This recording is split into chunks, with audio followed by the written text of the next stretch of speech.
ഹരേ കൃഷ്ണ. ദിവ്യഭാഗവതം എന്നുള്ള ഞങ്ങളുടെ ചാനലിലേക്ക് എല്ലാവർക്കും പ്രത്യേകം സ്വാഗതം അറിയിക്കുന്നു.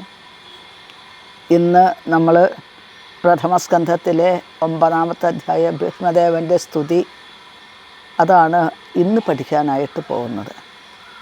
ഓം അജ്ഞാനതിമിരാന്ധസ്യ ജ്ഞാനാഞ്ജനശലാകയാ ചക്ഷുരുന്മീലിതം യേന തസ്മൈ ശ്രീഗുരവേ നമഃ. ശ്രീചൈതന്യമനോഭീഷ്ടം സ്ഥാപിതം യേന ഭൂതലേ സ്വയം രൂപ കദാ മഹ്യം ദദാതി സ്വപദാന്തികം. വന്ദേഹം ശ്രീഗുരോः ശ്രീയുതപദകമലം ശ്രീഗുരൂन् വൈഷ്ണവാംശ്ച ശ്രീരൂപം സാഗ്രജാതം സഹഗണരഘുനാഥാന്വിതം തം സജീവം സാദ്വൈതം സാവധൂതം പരിജനസഹിതം കൃഷ്ണചൈതന്യദേവം ശ്രീരാധാകൃഷ്ണപാദാൻ സഹഗണലളിതാ ശ്രീവിശാഖാന്വിതാംശ്ച. ഹേ കൃഷ്ണ കരുണാസിന്ധോ ദീനബന്ധോ ജഗൽപദേ ഗോപേശ ഗോപികാകാന്ത രാധാകാന്ത നമോസ്തുതേ. തപ്തകാഞ്ചന ഗൗരാംഗീം രാധേ വൃന്ദാവനേശ്വരി വൃഷഭാനുസുതേ ദേവി പ്രണമാമി ഹരിപ്രിയേ. വാഞ്ചാകൽപതരുഭ്യശ്ച കൃപാസിന്ധുഭ്യ ഏവ ച പതിതാനാം പാവനേഭ്യോ വൈഷ്ണവേഭ്യോ നമോ നമഃ. ജന്മാദ്യസ്യ യതോന്മയാദിതരതശ്ചാർത്ഥേഷു അഭിജ്ഞസ്വരാൾ തേനേ ബ്രഹ്മഹൃദായ ആദികവയേ മുഹ്യന്തി യൽസൂരയാ. തേജോ വാരിമൃദാം യഥാ വിനിമയോ യത്ര ത്രിസർഗോ മൃഷാ ധാമ്നാ സ്വേന സദാ നിരസ്തകുഹകം സത്യം പരം ധീമഹി. യസ്വാനുഭാവമഖിലശ്രുതിസാരമേകം അധ്യാത്മദീപമതിതിതീർഷതാം തമോന്ധം സംസാരിണാം കരുണയാഹ പുരാണഗുഹ്യം തം വ്യാസസൂനുമുപയാമി ഗുരും മുനീനാം. നാരായണം നമസ്കൃത്യ നരം ചൈവ നരോത്തമം ദേവീം സരസ്വതീം വ്യാസം തതോ ജയമുദീരയേൽ. പീതാംബരം കരവിരാജിതശംഖചക്രകൗമോദകീ സരസിജം കരുണാസമുദ്രം രാധാസഹായമതിസുന്ദരമന്ദഹാസം വാതാലയേശമനിശം ഹൃദി ഭാവയാമി. ഓം നമോ ഭഗവതേ വാസുദേവായ. ഓം നമോ ഭഗവതേ വാസുദേവായ. ഓം നമോ ഭഗവതേ വാസുദേവായ. 29-ാമത്തെ ശ്ലോകം മുതൽക്കാണ് ഇന്ന് നമ്മൾ ഇവിടെ പഠിക്കാനായിട്ട് പോകുന്നത്. ഭീഷ്മദേവൻ്റെ ശരീരം ഉപേക്ഷിക്കുന്ന ആ ഒരു സന്ദർഭത്തിലേക്കാണ് നമ്മൾ എത്തുന്നത് എന്നാണ്. ഹരേ കൃഷ്ണ. ധർമ്മം പ്രവദതസ്തസ്യാ സകാല പ്രത്യുപസ്ഥിത യോ യോഗിനച്ഛന്ദമൃത്യോർവാഞ്ചിതസ്തോത്തരായണാം. ധർമ്മം പ്രവദതഃ തസ്യ സഹ കാലഃ പ്രത്യുപസ്ഥിതഃ യഃ യോഗിനഃ ഛന്ദമൃത്യോഃ വാഞ്ചിതഃ തു ഉത്തരായണഃ. അതായത് ഈ ഭീഷ്മദേവൻ ധർമ്മത്തിൻ്റെ വിവിധമായ മാർഗങ്ങളെക്കുറിച്ച് യുധിഷ്ഠിരന് കൊടുത്തുകൊണ്ടിരിക്കുന്നതിൻ്റെ ഇടയ്ക്ക് ഉത്തരായണം വന്നു ചേർന്നു എന്നാണ്. ഈ ഉത്തരായണം എന്നുള്ളത് ഭഗവാന്റെ, അതായത് യോഗികൾക്കൊക്കെ ഏറ്റവും കൂടുതൽ ആഗ്രഹമുള്ള സമയമാണ്, ശരീരം ഉപേക്ഷിക്കാൻ ആഗ്രഹമുള്ള സമയമാണ്. ഉത്തരായണത്തിൽ കൂടുതൽ മംഗളകരമായിട്ടുള്ള സന്ദർഭമാണ് ഉത്തരായണം എന്ന് പറയും. എന്നാൽ ഭക്തനെ സംബന്ധിച്ച് ഉത്തരായണമെന്നോ ദക്ഷിണായനെന്നോ അങ്ങനെ യാതൊരു ഭേദവും ഇല്ല. ആ ഭക്തന്, യഥാർത്ഥ പരിശുദ്ധ ഭക്തനായിട്ടുള്ള ആൾ ഭഗവാന്റെ ലോകത്തിലേക്കാണ് പോവുക. ദിവ്യമായ രൂപത്തിൽ ഭഗവാനെ ദർശിച്ച് ഭഗവാന്റെ കൈ പിടിച്ച് ഭഗവാന്റെ ലോകത്തിലേക്കാണ് പോവുക എന്ന് പറയുന്നു.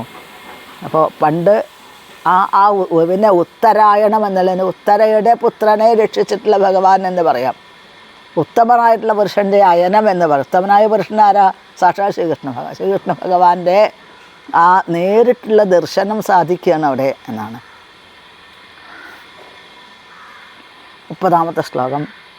തദോപസംഹൃത്യ ഗിരസഹസ്രണീഃ വിമുക്തസംഗം മന ആദിപൂരുഷേ കൃഷ്ണേ ലസൽപീതപടേ ചതുർഭുജേ പുരസ്ഥിതേ മീലിതദൃഗ്വ്യധാരയിൽ. തദോപസംഹൃത്യ ഗിരസഹസ്രണീർവിമുക്തസംഗം മന ആദിപൂരുഷേ കൃഷ്ണേ ലസൽപീതപടേ ചതുർഭുജേ പുരസ്ഥിതേ മീലിതദൃഗ്വ്യധാരയിൽ. ഇപ്പോൾ ഇനി ലോകത്തിനോടായിട്ടൊന്നും ഭീഷ്മദേവന് പറയാനില്ല. ഇനി പല കാര്യങ്ങളും ഇത് പറയാനുള്ളതെല്ലാം പറഞ്ഞു കഴിഞ്ഞു. ഇനി ഭഗവാനോട് മാത്രമാണ് ഇനി പറയാനുള്ളത്. അപ്പോൾ എന്താണ് സഹസ്രണി എന്ന് പറഞ്ഞാൽ എന്താണ്? ആയിരക്കണക്കിൽ സേനാനായകന്മാരെ മുഴുവൻ നിയന്ത്രിക്കാനുള്ള പ്രഭാവമുള്ള ആ ഭീഷ്മദേവൻ ഇനി ലോകത്തിനോടൊന്നും പറയാനില്ല. അതിനോടെല്ലാം ആ മനസ്സെല്ലാം ആ ഭാവമെല്ലാം ഉപേക്ഷിച്ചു. ഇനി ആദിപുരുഷനായിട്ടുള്ള ഗോവിന്ദം, ആദിപുരുഷനായിട്ടുള്ള ഗോവിന്ദനെ, കൃഷ്ണയെ, ഭഗവാൻ എങ്ങനെയാണ് നിൽക്കുന്നത്? ശ്രീകൃഷ്ണ ഭഗവാൻ ലസൽ പീതപടേ, അതായത് ജ്വലിക്കുന്ന ഒരു അഗ്നി പോലെ ഉള്ള വിശേഷപ്പെട്ട ആ പട്ട് ധരിച്ചുകൊണ്ട്, മഞ്ഞപ്പട്ട് ധരിച്ചുകൊണ്ട് ഭഗവാൻ സാന്നിധ്യം ചെയ്യുന്നു. പിന്നെ ചതുർഭുജേ, 4 കൈകളോടുകൂടെ ഭഗവാൻ സാന്നിധ്യം ചെയ്യുന്നു. നേരെ മുന്നിൽ ഭഗവാൻ നിൽക്കുകയാണ് കേട്ടോ. അമീലിത ദൃഗ്വ്യധാരയിൽ, കണ്ണ് അടയ്ക്കാതെ തന്നെ ഭഗവാനെ കാണുന്നു. കണ്ണ് വെട്ടിക്കാതെ ഭഗവാൻ നോക്കിക്കൊണ്ട് നിൽക്കുന്നു. ആർക്കാണ് ഈ ഭാഗ്യം ഉണ്ടാവുക എന്നാണ്. അപ്പോൾ അനേകം യുദ്ധക്കളത്തിൽ, അനേകം യുദ്ധത്തിൽ പല യുദ്ധങ്ങളിലും സേനാനായകരായി വിജയം വരിച്ച് അതിനെ മുഴുവൻ വിജയശീലാളിനാക്കിയിട്ടുള്ള ഭീഷ്മദേവനാണ്. ഇനി തനിക്ക് യാതൊന്നും പറയാനില്ല. കാരണം തൻ്റെ ജീവിതം മുഴുവൻ ഭഗവാനിലേക്ക് സമർപ്പിക്കപ്പെട്ട വിധത്തിലായിരുന്നു ഭീഷ്മദേവന് എന്നാണ്.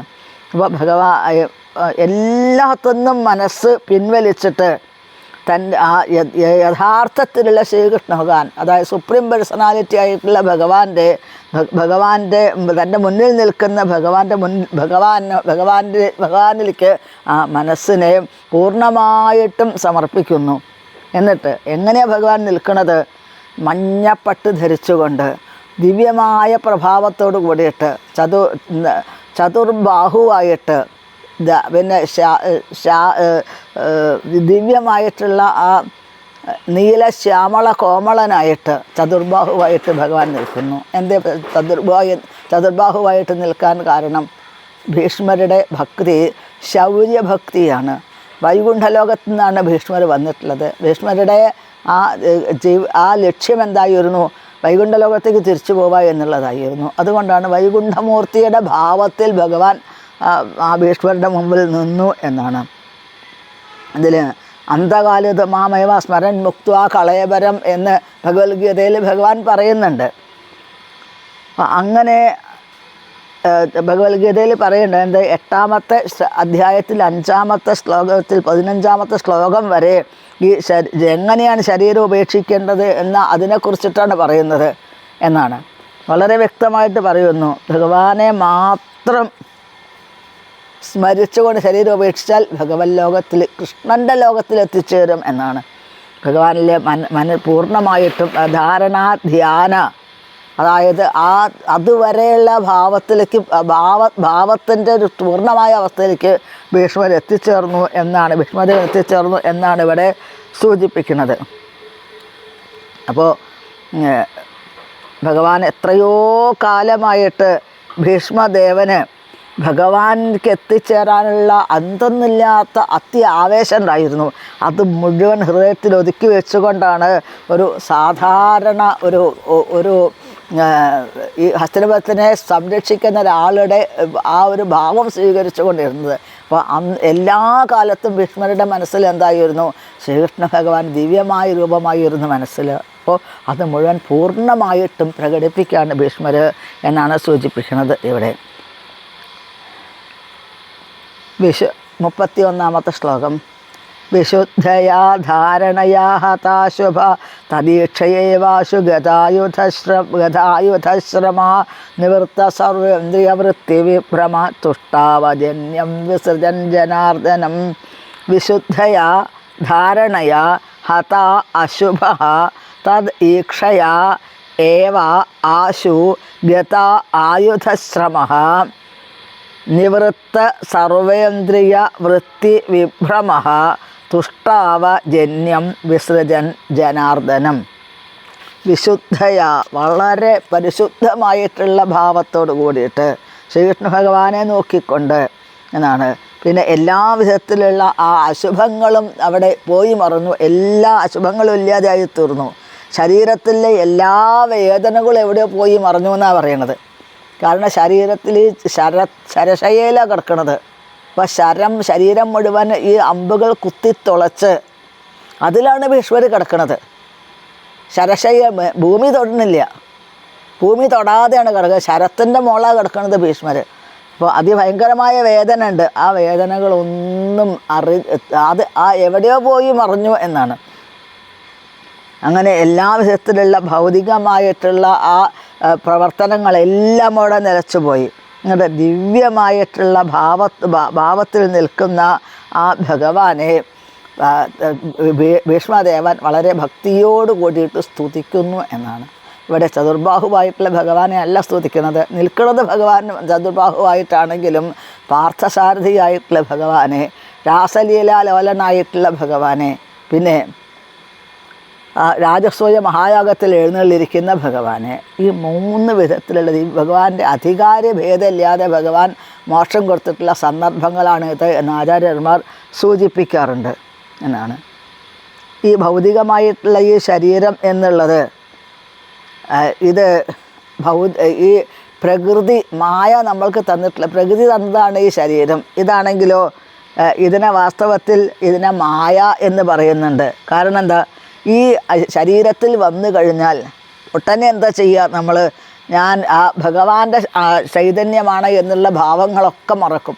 ആ യാഥാർത്ഥ്യം മറന്നുകൊണ്ട് ഞാൻ ഈ ശരീരമാണെന്നുള്ള ആ ഒരു ഫാൾസ് ഐഡൻറ്റിഫിക്കേഷൻ ഈ ശരീരത്തിന് വന്നു ചേരും എന്നാണ്. ഇതിനെയാണ് മായ എന്ന് പറയുന്നത് എന്നാണ്. അപ്പം ഭഗവാനായിട്ടുള്ളൊരു ബന്ധം ഇതിന് വന്നു കഴിഞ്ഞാൽ ആ മായയിൽ നിന്നും ജീവന് പെട്ടെന്ന് മോചനം ലഭിക്കും എന്നാണ്. ഭഗവാനാണെങ്കിൽ ഇതിൻ്റെ എല്ലാത്തിനും നിയന്ത്രിക്കുന്ന ആളാണ്.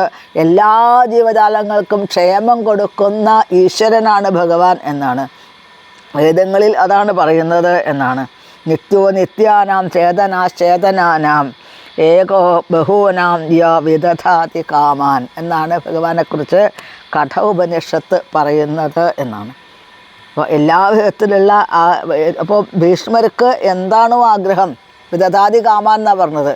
എന്താണോ ഭീഷ്മരുടെ ആഗ്രഹം, ഭീഷ്മരുടെ ആഗ്രഹം എന്താണ്? അതീന്ദ്രിയമായിട്ടുള്ള ആഗ്രഹങ്ങളാണുള്ളത്. അപ്പോൾ അത്രയും ആ ഏറ്റവും മഹാനായിട്ടുള്ള ഉത്തമനായിട്ടുള്ള ഭക്തനായിട്ടുള്ള ആ ഭീഷ്മദേവൻ ഈ ഒരു ഭാവം ഉൾക്കൊണ്ടുകൊണ്ട് ഭഗവാനെ സ്തുതിക്കാനായിട്ട് ആരംഭിക്കുന്നു. ശ്രീ ഭീഷ്മ ഉവാച ഇതി മതിരുപകൽപ്പിതാ വിതൃഷ്ണ ഭഗവതി സാത്വത പുംഗവേ വിഭൂമ്നി സ്വസുഖമുപഗതേ ക്വചിത് വിഹർത്തും പ്രകൃതിമുപേയുഷിയൽ ഭവപ്രവാഹാം. ഇതിനെക്കുറിച്ചിട്ട് ആചാര്യന്മാർ, വൃന്ദാവനത്തിലെ ആചാര്യന്മാർ പറയാറുണ്ട്. ഒരു ഭീഷ്മ പിതാമഹൻ പറയുന്നു, എൻ്റെ ഭഗവാനെ, ഞാൻ ഒരുപാട് കാലമായി എനിക്ക് ഒരു പെൺകുട്ടിയുണ്ട്, നല്ല സ്വഭാവമുള്ള പെൺകുട്ടി. ആ പെൺകുട്ടിയെ ഒരു വരന് കൊടുക്കണം, ഒരു ശരിക്കുള്ള വളരെ യോജിക്കുന്ന ഒരു പുരുഷന് കൊടുക്കണമെന്ന് വിചാരിച്ചുകൊണ്ട് ഞാൻ കുറേ കാലമായി സൂക്ഷിച്ചു വെച്ചിട്ട്. അവിടെ സദസ്സിലുള്ളവരൊക്കെ അത്ഭുതപ്പെട്ടു. കാരണം ഭീഷ്മദേവൻ എപ്പോഴാണ് വിവാഹം കഴിച്ചത്, ഭീഷ്മദേവൻ എപ്പോഴാണ് പെൺകുട്ടി ഉണ്ടായത്, ആ പെൺകുട്ടിയെ ഇതേവരെ കണ്ടിട്ടില്ലല്ലോ എന്ന് അവിടെ കൂടിയിരിക്കുന്നവരൊക്കെ അത്ഭുതപ്പെട്ടു.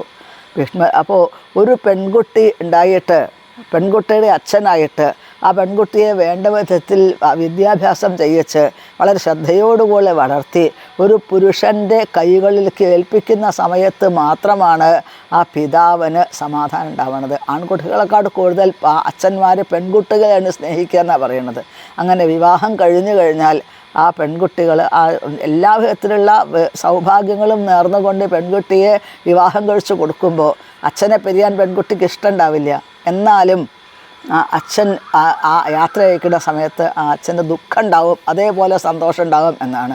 എന്തെങ്കിലും പ്രശ്നങ്ങൾ വന്നു കഴിഞ്ഞാൽ ഉടനെ ആ വിവരം അറിയിച്ചു കഴിഞ്ഞാൽ എല്ലാ തിരക്കുകളും മാറ്റിവെച്ച പെൺകുട്ടി വരും അച്ഛനെ സംരക്ഷിക്കാനായിട്ട്. അപ്പോൾ ഒരു പെൺകുട്ടി എന്നുള്ളത് ഏറ്റവും വലിയൊരു ഭാഗ്യമായിട്ടാണ് യഥാർത്ഥത്തിലുള്ള അച്ഛന്മാർ കണക്കാക്കാറുള്ളത് എന്നാണ്. അപ്പോൾ സൽഗുണ സമ്പന്നയായിട്ടുള്ള ഈ പെൺകുട്ടിയെ ഞാൻ ആർക്കാണ് കൊടുക്കേണ്ടത്, വിവാഹം കഴിച്ച് കൊടുക്കേണ്ടത് ആലോചിച്ചുകൊണ്ടിരിക്കുകയായിരുന്നു. ഇന്ന് ഞാൻ അതിന് പറ്റിയിട്ടുള്ളൊരു വരനെ കണ്ടു എന്നാണ് പറയണത്.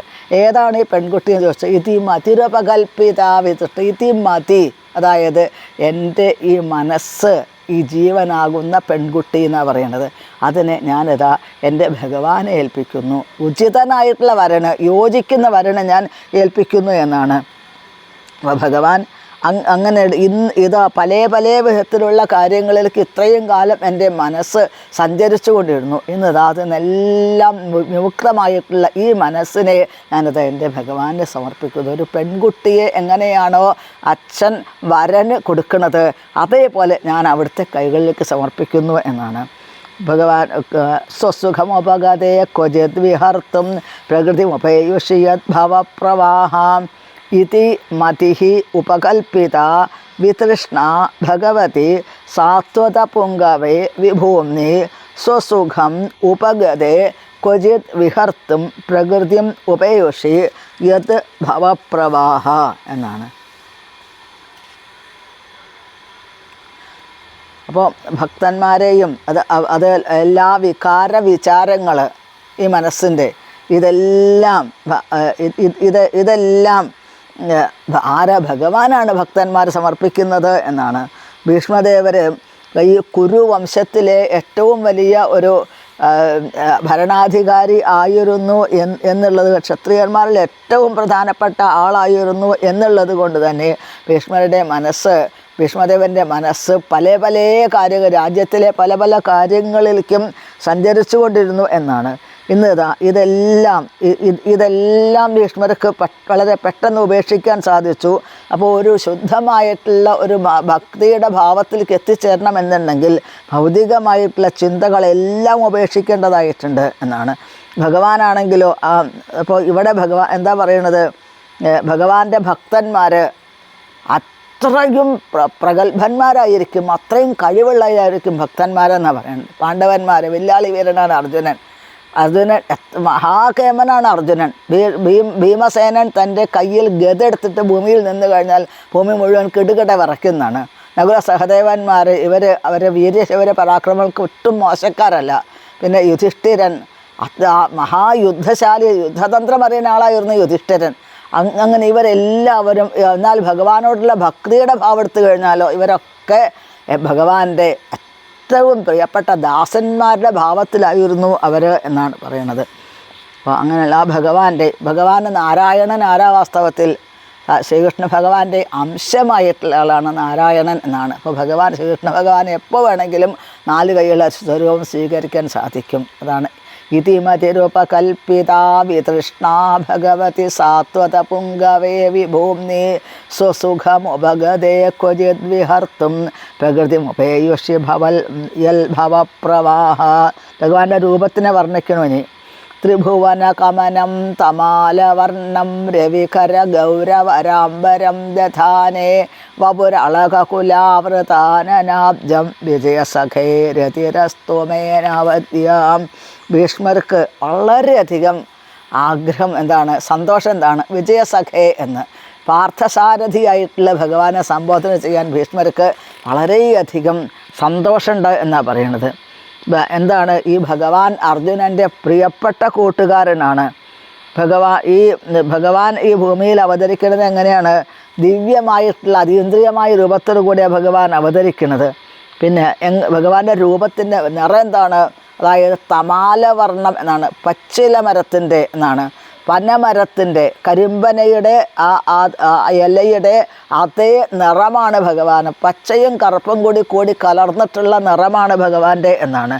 അപ്പോൾ ഭഗവാൻ ഈ ഒരു 3 ലോകത്തിലുള്ള എല്ലാ ജീവജാലങ്ങളെയും ശ്രീകൃഷ്ണ ഭഗവാന്റെ സ്വരൂപം ആകർഷിക്കുന്നു എന്നാണ്. ഭഗവാന്റെ ആ ഇന്ദ്രനീലക്കല്ല് പോലെയുള്ള ഭഗവാന്റെ ശരീരത്തിൽ സൂര്യരശ്മി പോലെ അഗ്നി പോലെ ജ്വലിക്കുന്ന ഭഗവാന്റെ ആ പീതാംബരപ്പട്ട്, പിന്നെ വളരെയധികം പിന്നെ ഭഗവാന്റെ മുഖം എങ്ങനെയാണ്?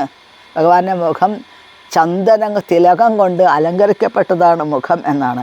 അങ്ങനെയുള്ള ഭഗവാന്റെ ഈ മുഖം ആനനാബ്ജം എന്ന്, അളകങ്ങൾ ശോഭിക്കുന്ന അവിടുത്തെ ആ ഒരു തിരുമുഖം എൻ്റെ എല്ലാ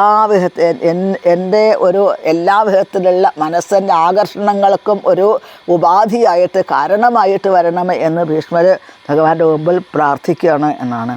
അതിമനോഹരമാണ് ഭീഷ്മരുടെ ഈ പ്രാർത്ഥന എന്നുള്ളതാണ്. എല്ലാ രസങ്ങളും ഏത് ഈശ്വരനിലാണ് യോജിക്കുക?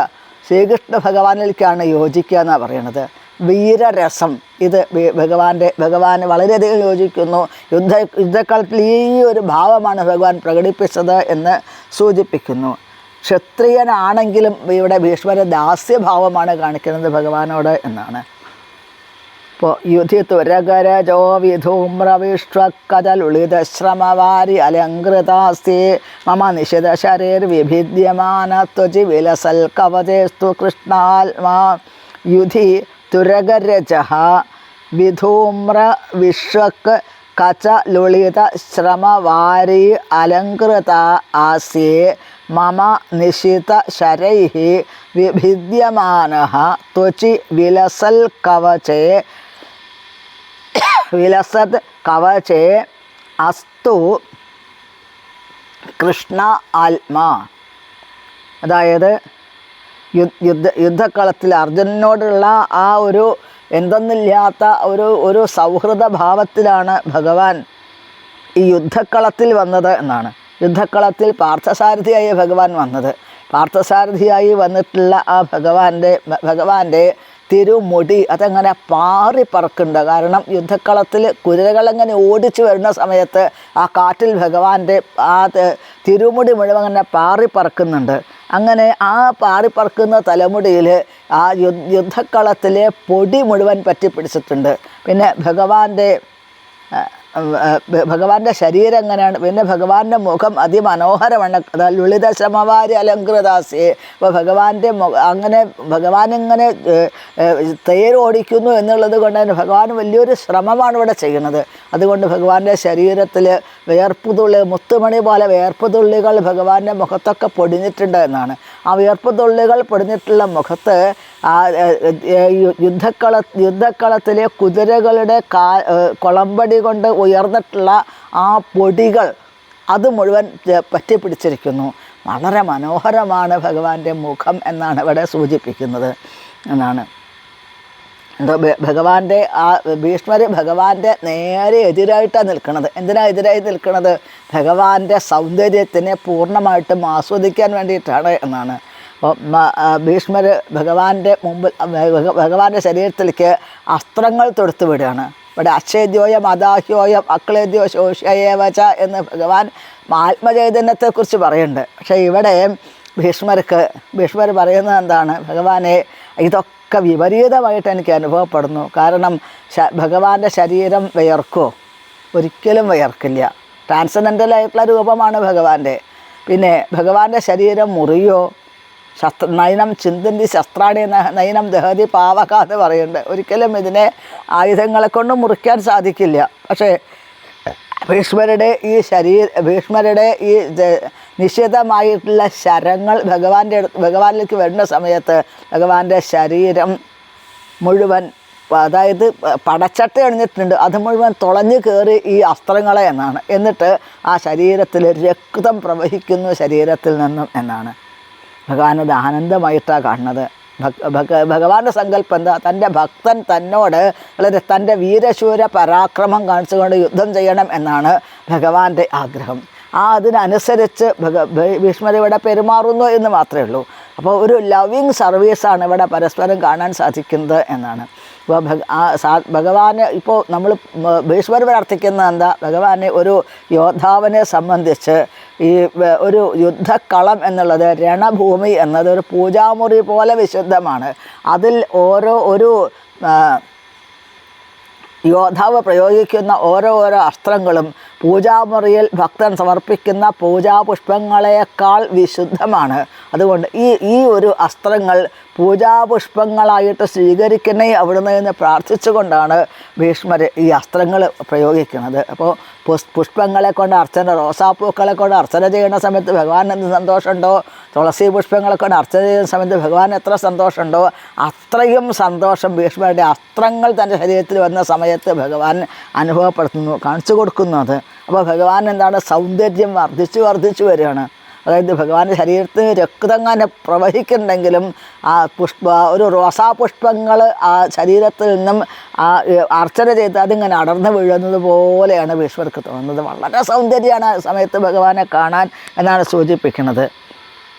ഭഗവാൻ ആനന്ദമയനാണ്, ജ്ഞാനമയനാണ് ഭഗവാൻ. പിന്നെ വളരെയധികം ആകർഷണ ഭഗവാനുണ്ട്. എല്ലാ വിധത്തിലുള്ള രസങ്ങളും ശ്രീകൃഷ്ണ ഭഗവാനിലേക്ക് ഒന്നിച്ചു ചേരുന്നു. അതാണ് യുധി തുരക രജഹ വിധൂമ്ര വിശ്വക് കച ലുളിത ശ്രമവാരി അലങ്കൃത ആസ്യേ മമ നിശിത ശരൈഃ വിഭിദ്യമാനഃ ത്വചി വിലസത് കവചേ അസ്തു കൃഷ്ണ ആത്മാ. ഇനി 35-ാമത്തെ ശ്ലോകം. സപതി സഖിവചോ നിശമ്യ മധ്യേ നിജപരയോ ബലയോ രഥം നിവേശ്യ സ്ഥിതവതി പരസൈനികായുരക്ഷ്ണാഹൃതവതി പാർത്ഥസഖൈരതിർമമാസ്തു. സപതി സഖിവചോ നിശമ്യ മധ്യേ, സപതി സഖിവചഃ നിശമ്യ മധ്യേ നിജപരയോഃ ബലയോഃ രഥം നിവേശ്യ സ്ഥിതവതി പരസൈനിക ആയു അക്ഷ്ണാഃ വിജയസഖേ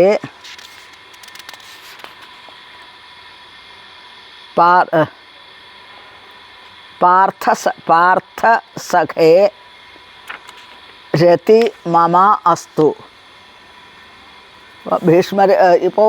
ഭീഷ്മർ കാണുകയാണ് യുദ്ധക്കളത്തിൽ ഭഗവാനും അർജുനനും കൂടിയുള്ള വരവാണ് കാണുന്നത്. എങ്ങനെയാണ് കാണുന്നത്? മനോഹരമായ ഭാഗത്ത് വിശേഷപ്പെട്ട രഥത്തിലാണ് ഭഗവാൻ വരുന്നത്. പാഞ്ചജന്യ ധ്വനി അത് മുഴക്കിക്കൊണ്ടാണ് ഭഗവാൻ വരുന്നത് എന്നാണ്. അങ്ങനെ ആ വരുന്ന സമയത്ത്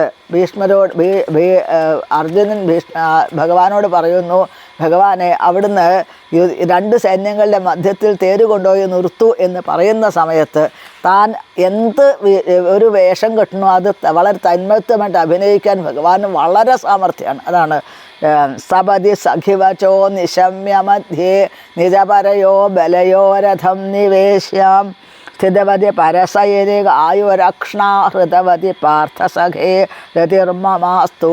ആ അർജുനൻ്റെ വാക്ക് കേട്ട് ഭഗവാൻ ആ കുതിരകളെ അങ്ങനെ വളരെ വേഗത്തിൽ നയിക്കുന്നത് കാണുന്ന സമയത്ത് നമുക്ക് തോന്നും ഇദ്ദേഹത്തിന് ജന്മജന്മാന്തരങ്ങൾ ഇത് തന്നെയാണ് പണി, കുതിരയെ ഓടിക്കുക ഇദ്ദേഹത്തിൻ്റെ പണി എന്ന് തോന്നും കണ്ടു കഴിഞ്ഞാൽ. അത്രയും തന്മയത്വമായിട്ട് ഭഗവാൻ ചെയ്യുക എന്നാണ്. 2 സൈന്യങ്ങളുടെ ഇടയ്ക്ക് തേര് കൊണ്ടുപോയി സമർത്ഥമായിട്ട് നിർത്തി. എന്നിട്ടോ സ്ഥിതവതി പരസൈനിക ആയുരക്ഷ്ണാഹൃതവതി. ആ സൈന്യങ്ങൾ ഓരോരുത്തരെയും ഞാൻ കാണട്ടെ ആരൊക്കെയാണ് വന്നത്. ദുര്യോധനൻ്റെ കൂടെ ഈ പാണ്ഡവന്മാരെ നശിപ്പിക്കാനായിട്ട് ആരൊക്കെ ആഗ്രഹിക്കുന്നു, ആരൊക്കെ എനിക്ക് കാണണമെന്നുണ്ടെന്ന് അർജുനൻ പറയുന്ന സമയത്ത് ഭഗവാൻ കാണിച്ചു കൊടുക്കണു. ഓരോരുത്തരെയും കണ്ണുകളെ ചൂണ്ടിക്കാണിച്ചു കൊടുക്കുകയാണ്. അതോടുകൂടെ ഭഗവാന്റെ ആ ദൃഷ്ടിയിൽ കൂടെ ഭഗവാൻ അവരുടെ മനസ്സും ആയുസ്സും ഭഗവാൻ അപഹരിച്ചെടുത്തു എന്നാണ്. ഭീഷ്മർക്കൊക്കെ എത്ര ആയസ് കണക്കില്ല, യുഗങ്ങൾ ആയസ്സുണ്ട്. അതൊരു 10 ദിവസമായിട്ട് ചുരുങ്ങി. ദ്രോണരുടെ ആയസ് 12 ദിവസമായിട്ട് ചുരുങ്ങി. 16 ദിവസമായിട്ട് ചുരുങ്ങി കർണൻ്റെ ആയസ് എന്നാണ് പറയുന്നത്. എത്രയോ ആയസ്സുണ്ട് അവർക്ക്. അപ്പോൾ എല്ലാം അപഹരിക്കുക, പക്ഷേ ആയസ്സിനെ അപഹരിക്കുമോ മനസ്സിനെ അപഹരിക്കുമോ അതില്ല. അപ്പോൾ ഒരു അധികാരഭേദമില്ലാതെ ഏത് ജീവനെയും തന്നിലേക്ക് ആകർഷിച്ച് ഭഗവത് ലോകത്തിലേക്ക് എത്തിക്കുന്ന ആ ഒരു കരുണ ഭഗവാൻ ഈ പാർത്ഥസാരഥിയായ ഭഗവാൻ ചെയ്തു എന്നാണ് ഭീഷ്മർ പറയുന്നത്. അതാണ് സ്ഥിതവതി പരസൈനിക ആയുരക്ഷ്ണാഹൃതവതി. ഭഗവാന്റെ അവിടുത്തെ ഈ മോഷണം എനിക്ക് കണ്ടുപിടിക്കാൻ സാധിച്ചു. എതിർഭാഗത്ത് നിന്നതുകൊണ്ടാണ് ഇങ്ങനെ മോഷ്ടിക്കുന്നത് കണ്ടുപിടിക്കാൻ സാധിച്ചത്. ഇപ്പോൾ ആ അർജുനനെതിരായി നിൽക്കുന്ന സൈന്യങ്ങളിൽ ഒരാൾക്ക് പോലും ഭഗവാനെ കാണാതിരിക്കാൻ പറ്റില്ല. കാരണം മുന്നിൽ ഭഗവാനാണ് നിൽക്കുന്നത്. അപ്പോൾ അന്ധകാലത്ത് മാമേവാ സ്മരൻ മുക്താ കളയപരം എന്ന് ഭഗവത്ഗീത ഭഗവാൻ പറയുന്നു. ഇവിടെ സ്മരിക്കല്ല ചെയ്യണത്, നേരിട്ട് ഭഗവാന്റെ രൂപം കാണുകയാണ് ചെയ്യണത്. അതാണ് പറയുന്നത്. അങ്ങനെ പരസൈനിക ആയുർ അക്ഷ്ണാഹൃതവതി പാർത്ഥസഖേ രതിർമമാസ്തു. അങ്ങനെയുള്ള ആ ഭഗവാനോട് എനിക്ക് രതി എന്ന് പറഞ്ഞാൽ പൂർണ്ണമായിട്ടുള്ള വിശ്വാസം, പൂർണ്ണമായിട്ടുള്ള ഭക്തി, പൂർണ്ണമായിട്ടുള്ള സ്നേഹം അത് ഉണ്ടാവണേ എന്ന് ഭീഷ്മർ ഭഗവാന്റെ മുമ്പിൽ വീണ്ടും വീണ്ടും പ്രാർത്ഥിക്കുന്നു. ഭഗവാന്റെ രൂപത്തിലേക്ക് മനസ്സ് പൂർണ്ണമായി ലയിച്ചു ചേരണേ എന്ന് ഭീഷ്മദേവൻ പ്രാർത്ഥിക്കുന്നു. അടുത്ത ഭാഗം നമ്മൾക്ക് ഇത് ഇനി അടുത്ത ദിവസം എടുക്കാം. ഹരേ കൃഷ്ണ.